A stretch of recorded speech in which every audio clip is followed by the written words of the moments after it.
When you walk into the grocery store, it's stocked with all kinds of goodies at different varieties and prices. But how did this happen? You may think the stock boy just rolled out one of those big carts and put everything there because that's his job. Wrong. Well, actually, that is what happened. But I'm talking about the real reason why markets operate the way they do. Why are there more boxes of Cheerios available than grape nuts? Why is Crest toothpaste slightly more expensive than Colgate? Who's the genius making all these decisions? Well, actually, it's you. By buying or not buying something, you're influencing the almighty forces known as supply and demand. In this video, we'll talk about how supply and demand drive every transaction on Earth. Let's first nail down what supply and demand actually are. Demand is the quantity of a good or service that buyers are willing and able to purchase at a certain price. Supply is the quantity of a good or service that producers are willing and able to supply at a certain price. That sounds like a lot of research paper lingo, but after a couple examples in this video, you'll be smarter and supply and demand will just feel like common sense. Now that we've defined demand and how it's different from supply, we can explore what it means and how it affects every single thing we buy. Again, demand is the quantity of a product that you'd be willing and able to buy at a certain price. It's way easier to understand when we use some examples, so we're going to do that. Let's use a simple product that most everyone likes and is willing to buy. Oranges. I don't think oranges are too controversial. They're sweet, colorful, they're packed with vitamin C, and they're easy to juice and juggle. As good as they are, there are limits to how many pounds of oranges you'd buy and for what price. Nobody needs a house full of oranges. If you're at the store and you see that oranges are 50 cents a pound, you're probably going to stock up with 10 pounds at that bargain price. But what if you aren't so fortunate and you find that oranges are $5 a pound? In that case, you might get 1 pound just to make your famous orange marmalade for the relatives, but you're certainly not filling up the shopping cart with them at $5 a pound. And if they're $7 a pound, you can just forget it with your luxury oranges. We can continue this thought exercise at different prices, $1 a pound, $2 a pound, $3 a pound, and so on, until we have a nice, neat little table of prices and quantities demanded at those prices. And to quote every economist ever, I bet we can make this into a graph. From this, we can see that as prices go up, quantity demanded goes down, creating a downward sloping demand curve because price and demand are inversely related. So we're willing to buy less oranges the more expensive they get. Makes sense, right? And as it turns out, this holds true for almost every other product too. Shoes, milk, wood, toothpaste, movie tickets, cars, computers, and so on. Although the slope and shape of each of those demand curves could look slightly different. An exception to this would be something like essential medicine. Even though you'd prefer your medicine to be cheaper, you pretty much have to have it either way. Looking back at our orange example, you might have been thinking, what if I'm weird and don't like oranges? Or what if I'm super rich and don't care about the price of oranges? And those are good thoughts to have because there are a few factors that can affect demand. Let's peel into those now. A change in buyer's income can affect demand. For example, someone wealthy like Jeff Bezos isn't going to care if the prices of oranges are $1 or $7 a pound. His income is measured in billions, so a few dollars here and there at the produce section doesn't really move the needle much. Jeff Bezos probably shops at Whole Foods anyway. Now let's look at the demand curve graph. In the scenario that your income increases, you'd be willing and able to pay more for oranges. So the demand curve for you would shift to the right. Of course, if your income goes down, your demand curve would shift to the left. This will happen with all normal goods. The opposite happens with inferior goods, some examples being ramen noodles and used cars. As your income goes up, you generally demand less ramen noodles because you can afford better noodles. That's why they're labeled inferior goods, but keep in mind that the majority of products are actually considered normal goods. Another factor that can affect demand is the price of related goods. Goods can be related in two ways, as complements or substitutes. A compliment would be like, hey, your shoes are cool. No, wait, that's the wrong example. An example of complementary goods would be like chips and salsa, items that are frequently bought together. So if tortilla chip demand skyrockets, we would likely see salsa demand also increase. You can imagine this probably happens every Cinco de Mayo. Comment your favorite complementary goods below. Cotton candy and lemonade, bats and gloves, Crocs and socks, whatever. The opposite of complementary goods are substitute goods, because they're rarely purchased together due to the buyer choosing one or the other. This would be like iPhones and Samsung phones. It doesn't make much sense to buy both. When demand for iPhones goes up, the demand for Samsung phones will likely go down because one can be substituted for the other. Changing tastes and preferences can affect demand for certain products. What's cool today might not be cool tomorrow. Remember the Backstreet Boys, the Nintendo Wii, and baggy shorts? They all tragically fell victim to changes in consumer tastes and preferences, and the demand for those things is so last year, homie. Price expectations can dictate demand as well. If buyers expect the price of a product to go up in the future, current demand would increase because buyers would want to purchase at the lower price now as opposed to waiting until it's more expensive in the future. That may sound weird. How can you know when the price of something is going to go up or down? Well, it would be like buying shorts in the winter or like buying a concert ticket months in advance. You know demand will go up as more people urgently need those products, likely making the future prices more expensive, so you would buy now.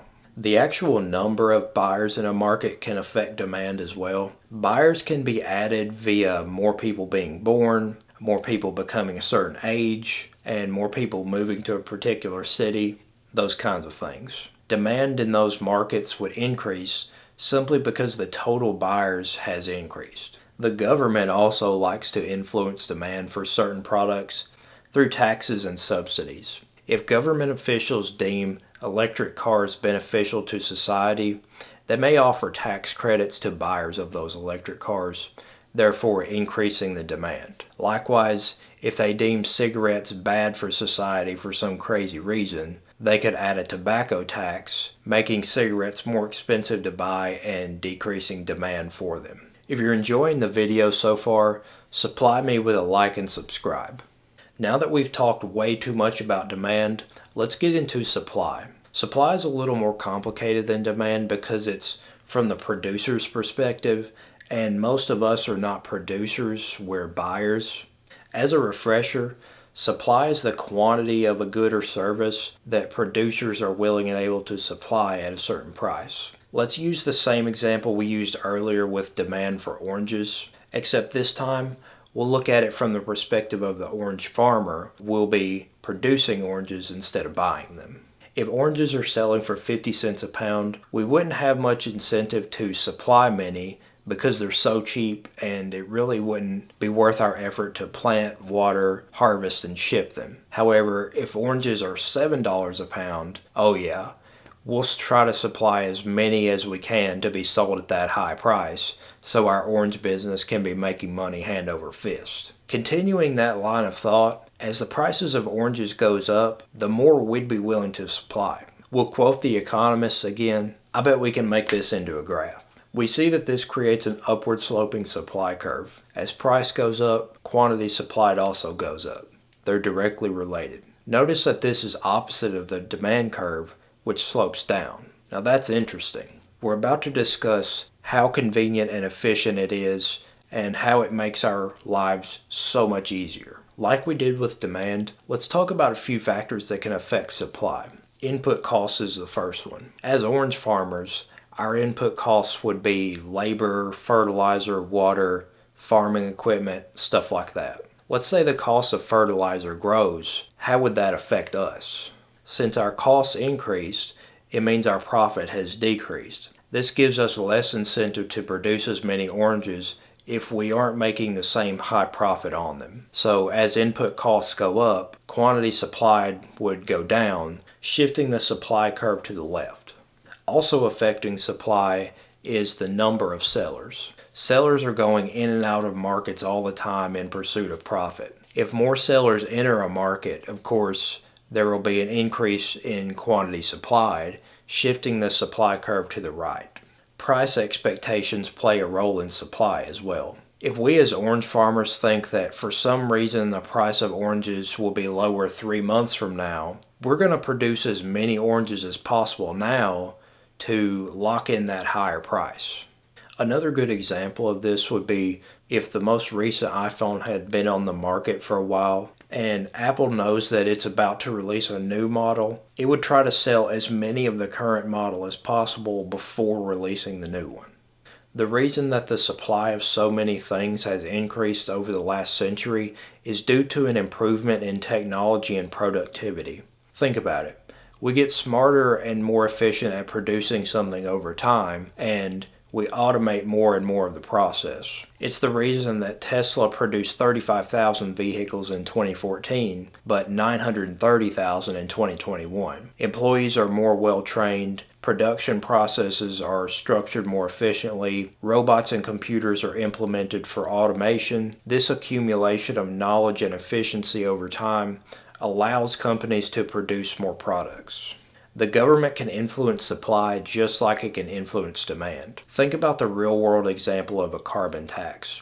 A producer is charged higher taxes if it emits a lot of carbon dioxide into the atmosphere. In that case, it would be incentivized to produce less of its product because costs have risen and there's less profit to be made, shifting the supply curve to the left.